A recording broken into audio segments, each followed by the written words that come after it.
बहुत बहुत धन्यवाद करना चाहती हूं कि आपने ये जो हमारे भारतवर्ष का अमृत काल है, इस अमृत काल के जो आने वाले 25 वर्ष हैं उसमें हमारे भारत की क्या दशा रहेगी, क्या दिशा रहेगी, उसके बारे में जो ये बजट पेश किया गया है, ये इस अमृत काल का पहला बजट है जो कि सशक्त, सर्वस्पर्शी और सर्वसमावेशी बजट है। सभापति महोदय, मैं कहना चाहूंगी कि आज जो वैश्विक अर्थव्यवस्था है उसकी जो हालत है, चाहे हम रूस यूक्रेन युद्ध की बात करें, चाहे हम कोविड महामारी की बात करें, आज जो वैश्विक अर्थव्यवस्था है वो बिल्कुल डावाडोल हो रखी है। आप ये देखिए कि 22-23 के अनुमान के अनुसार भारत की जीडीपी ग्रोथ जो है वो 7% रहने का अनुमान है, जो कि दिसंबर 2022 में आरबीआई के अनुमानित 6.8% से अधिक है। वैश्विक जीडीपी की ग्रोथ जो है वो 1.7% है और हम लोग कहां पर हैं आप देख सकते हैं। भारत की जीडीपी ग्रोथ जो है वो 6.6 रहने का आगे आने वाले समय में अनुमान है और भारत की अर्थव्यवस्था जो है वो बहुत तेजी से बढ़ने वाली अर्थव्यवस्था है, जिसको ब्राइट स्टार जो है वो विश्व में कहा जाता है। माननीय सभापति महोदय, अगर हम इन्फ्लेशन की बात करें तो जब भी हम किसी के साथ तुलना करेंगे तभी हम इस बात का अंदाजा लगा सकते हैं कि हम कहां पर खड़े, क्योंकि अगर हम देखें तो आज दुनिया की महंगाई दर जो है, इन्फ्लेशन रेट जो है वो भारत की 5.72 है और दुनिया में अमेरिका जो है, जिसको विकसित देश कहा जाता है, उसकी 6.50 है, ऑस्ट्रेलिया की 7.8% है, जर्मनी की 8.7% है, यूके की 10 से 11% है, टर्की की तो 60% है, रशिया की 12% है। तो आज ये सब अगर हम अपनी इन्फ्लेशन को 5.72% तक ला पाने में कामयाब हुए हैं तो उसके पीछे कारण है आत्मनिर्भर भारत। माननीय प्रधानमंत्री श्री नरेंद्र मोदी जी की जो सोच है कि किस तरह से हमारे देश को हम आत्मनिर्भर बनाकर आत्मविश्वास से जो हमारा देश आज की तारीख में भरा है, क्योंकि रशिया और यूक्रेन का जो युद्ध है उसमें आपने देखा होगा कि बहुत से देश जो हैं वो निर्णय नहीं कर पा रहे हैं कि हम क्या अपनी स्टेटमेंट देखें। और हमारे जो आदरणीय एक्सटर्नल अफेयर मिनिस्टर हैं, उन्होंने जिस सूझबूझ के साथ, डिप्लोमेटिक तरीके के साथ विश्व स्तर पर यह कहा है कि रशिया जो है उससे हम तेल लेंगे क्योंकि हमें जरूरत है, लेकिन साथ साथ उन्होंने ये बात भी कही है कि भारत किसी भी कीमत पर युद्ध के फेवर में नहीं है। तो एक इतने अच्छे डिप्लोमेटिक तरीके से उन्होंने अपनी बात कही है कि जिससे जो हम रशिया से तेल ले पा रहे हैं और उसकी वजह से हमारा आत्मनिर्भर भारत हम बनते जा रहे हैं। और वैक्सीनेशन में भी आप ये देखिए, आज इकोनॉमिक ग्रोथ जो है हमारी भारत की जिस तरह से तेजी से बढ़ रही है और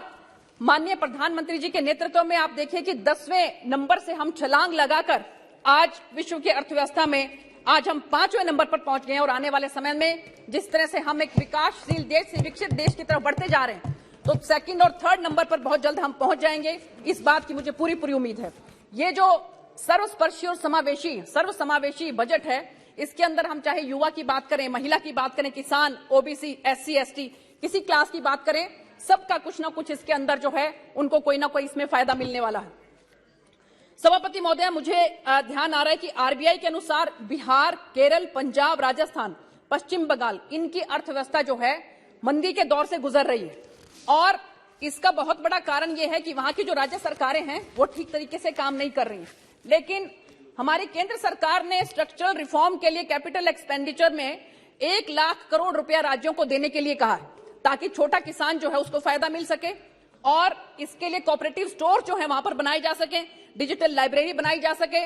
और सेल्फ हेल्प ग्रुप में महिलाओं को मदद मिल सके, यूनिटी मॉल बनाए जा सके। और इसीलिए आपने देखा होगा कि किस तरह से हमारी जो अर्थव्यवस्था है वो दिनों दिन तरक्की कर रही है। माननीय सभापति महोदय, मैं याद दिलाना चाहूंगी कि लालू यादव जी जब रेल मंत्री होते थे तो 2008-9 में उन्होंने 37,500 करोड़ रुपए का बजट पेश किया था और 155 किलोमीटर के करीब उन्होंने कंप्लीट किया था रेलवे ट्रैक को। और उसके बाद 8-9 में उन्होंने 350 किलोमीटर। और उसके बाद जब ममता दीदी आई तो ममता दीदी ने यह क्लियर किया कि based on the review it is very clear that the unrealistically high target set in the interim budget are not sustainable and warrant a mid course correction। तो उस समय में उन्होंने क्या कहा था लालू जी ने, अभी हमारे गोपाल जी यहां बैठे हैं, तो उन्होंने कहा था कि गोपाल बाबू तोहार चिंता करने का जरूरत नहीं है, हमने बहुत बड़ा पखाना बना दिए हैं। तो उन्होंने कहा कि आप तो रेलवे मंत्री हैं, आपने पखाना कहां से बना दिए हैं? तो बोले कि अरे हमने 130 किलोमीटर रेलवे ट्रैक बिछा दिए, वहां पर लोटा लेकर जाओ और आप जरूरत नहीं है आपको पखाने की। ये पहले की अर्थव्यवस्था जो है, पहले का ये सोच रहती थी पहले के, आप देखिए कि मंत्रियों की। और आज की तारीख में माननीय प्रधानमंत्री जी ने 11 करोड़ घरेलू शौचालय बनाकर जिस तरह से हमारी महिलाओं को, हमारी बहनों को इज्जत घर बख्शे हैं, मैं बहुत बहुत इस बात के लिए माननीय प्रधानमंत्री जी का धन्यवाद करना चाहती हूँ। इसके साथ साथ आप ये देखिए, उन्होंने कहा कि हमें स्मार्ट सिटी का जरूरत नहीं है, हमें स्मार्ट गांव चाहिए। कहने को कह देते हैं, लेकिन जब वो थे तो उन्होंने स्मार्ट गांव बनाने के लिए क्या किया? आज स्मार्ट गांव बनाने के लिए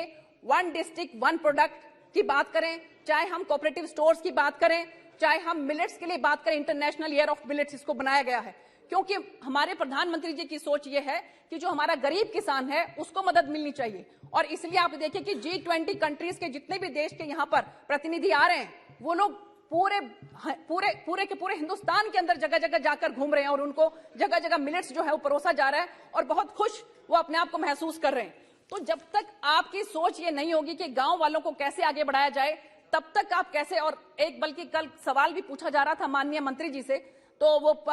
स्मार्ट सिटी 100 स्मार्ट सिटी जो बनाए जा रहे हैं, बल्कि मैं भी आपके माध्यम से पूछना चाह रही हूँ कि स्मार्ट सिटी जो है 100 के लिए तो प्रोविजन रखा था, लेकिन आगे इंक्लूजन और कैसे होगा इसके बारे में अगर वो बताएं तो बहुत बेहतर रहेगा कि क्या उसके लिए स्मार्ट सिटी का स्मार्ट होना जरूरी है, या कि प्रतिनिधि का स्मार्ट होना जरूरी है, या कि वहां के लोगों का स्मार्ट होना जरूरी है। तो ये स्मार्ट सिटी के लिए क्या क्राइटेरिया है, ये अगर वो बताएं तो आपके माध्यम से मैं पूछना चाहती हूँ। इसके साथ साथ मैं बात करना चाह रही थी माननीय सभापति महोदय के पिछले दिनों मुझे जो है पंजाब में जाने का मौका मिला, लुधियाना में गुरुओं की धरती है, और वहां पर जिस तरह से लोग जो हैं आज की तारीख में बहुत ज्यादा परेशान हैं, क्योंकि सिक्योरिटी के मामले में चाहे हम देखें, चाहे वहां पे अर्थव्यवस्था के मामले में हम देखें, क्योंकि मेरा जो लोकसभा है वो बिल्कुल बॉर्डर पे आता है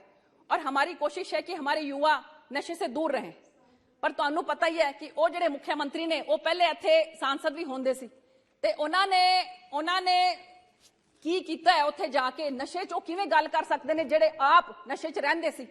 ਤਾਂ ਇਸ ਕਰਕੇ ਮੈਂ ਤੁਹਾਨੂੰ ਰਿਕੁਐਸਟ ਕਰਦੀ ਹਾਂ ਕਿ ਪੰਜਾਬ ਦਾ ਜਿਹੜਾ ਹੈ ਉਹ ਸੈਂਟਰ ਦੀ ਸਰਕਾਰ ਹੈ ਉਹ ਧਿਆਨ ਰੱਖੇ। ਉਹ ਗੁਰੂਆਂ ਦੀ ਧਰਤੀ ਹੈ ਤੇ ਉੱਥੇ ਲੋਕੀ ਜਿਹੜਾ ਨਾ ਉਹ ਬੜਾ ਚਾਹੁੰਦੇ ਨੇ ਕਿ ਉਹ ਹਰਿਆਣਾ ਜਾ ਕੇ ਆਪਣਾ ਬਿਜ਼ਨਸ ਕਰ ਸਕਣ। ਤਾਂ ਇਸ ਕਰਕੇ ਮੈਂ ਕਹਿ ਰਹੀ ਸੀ ਕਿ ਜਦੋਂ ਵੀ पंजाब तुसी भी, तुहानू भी जो मौका मिले जान का, तुसी उत्थे जाके वेखना कि इत्थे साडी बीबी बैठी सी, वो भी कह रही सी। देखिए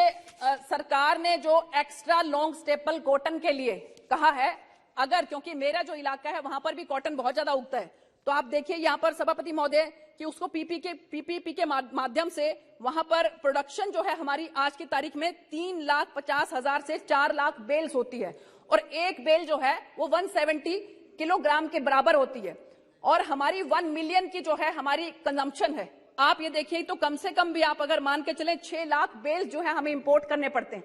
सरकार की ये कोशिश है कि एक्स्ट्रा लॉन्ग स्टेपल कॉटन जो है पीपीपी के माध्यम से वहां पर बढ़ाया जाए, ताकि हम लोगों को इंपोर्ट ना करना पड़े। मैं चाहती हूं बीबी हरसिमरत कौर भी सी, ਅਸੀਂ भी, मेरा भी ਜਿਹੜਾ इलाका ਉੱਥੇ कॉटन बहुत ज्यादा उगदी है, ਤੇ ਉੱਥੇ ਜੇ ਆਪਾਂ ਇਹ ਕਰਾਂਗੇ ਤਾਂ ਸਾਡੇ ਕਿਸਾਨਾਂ ਨੂੰ ਬਹੁਤ ਲਾਭ ਮਿਲੇਗਾ।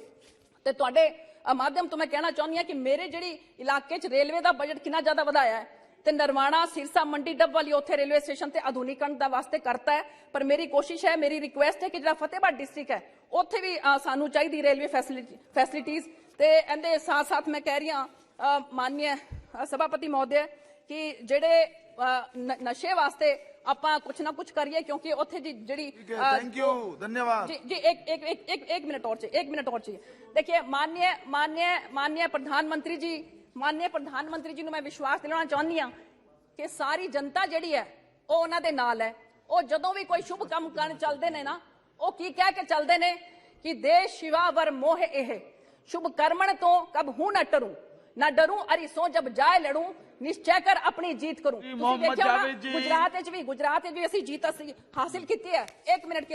के लिए अभी पिछले दिनों कांग्रेस के लोग जो है बार बार चिल्ला रहे हैं और क्या क्या बोल रहे हैं उनके बारे में, लेकिन जिस तरह से माननीय प्रधानमंत्री जी ने काम किया है, तो मैं अंत में एक बात कहना चाहूंगी, अंत में सभापति महोदय,